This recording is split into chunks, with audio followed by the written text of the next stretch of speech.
आयजा, एक मिनट मेरी बात तो सुनो प्लीज। अम्मी कहाँ जा रही है? इसे रोके आयजा। तो प्लीज। आयजा, आयजा बेटी, प्लीज बस थोड़ी देर रुक जाओ, मेरी बात सुन लो।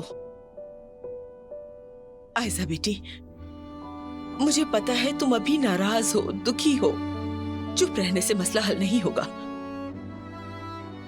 खामोशी इख्तियार करने से फासले और बढ़ जाते हैं। ये सब मेरी गलती है। मैं तुम दोनों से माफी मांगती हूँ।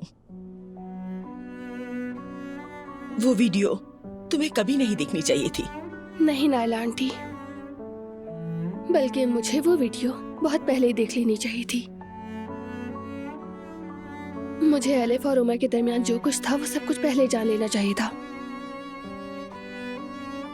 और ये सब उमर को मुझे बताना चाहिए था।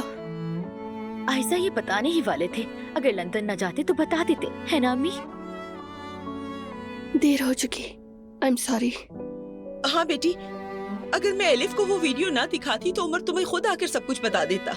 ये सब कुछ मेरी वजह से हुआ। मैंने तुम दोनों का रिश्ता खराब कर दिया बेटी। नायला आंटी, प्लीज आप खुद को इल्जाम मत दें।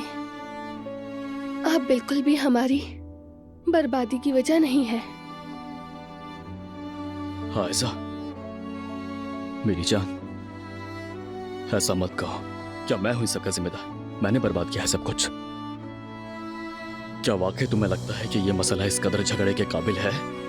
कोई ऐसा शख्स जो बरसों पहले मेरी जिंदगी में था, जिसका मेरे लिए अब कोई मतलब नहीं। आखिर ये बात अब क्यों इतनी बढ़ रही है? तुमने झूठ बोला, मुझसे अपना माजी छुपाया, तुमने मुझसे सच छुपाया। हमने एक दूसरे से वादा किया था, चाहे कुछ भी हो हम एक दूसरे से कुछ नहीं छुपाएंगे। तुमने वादा तोड़ा और झूठ बोला।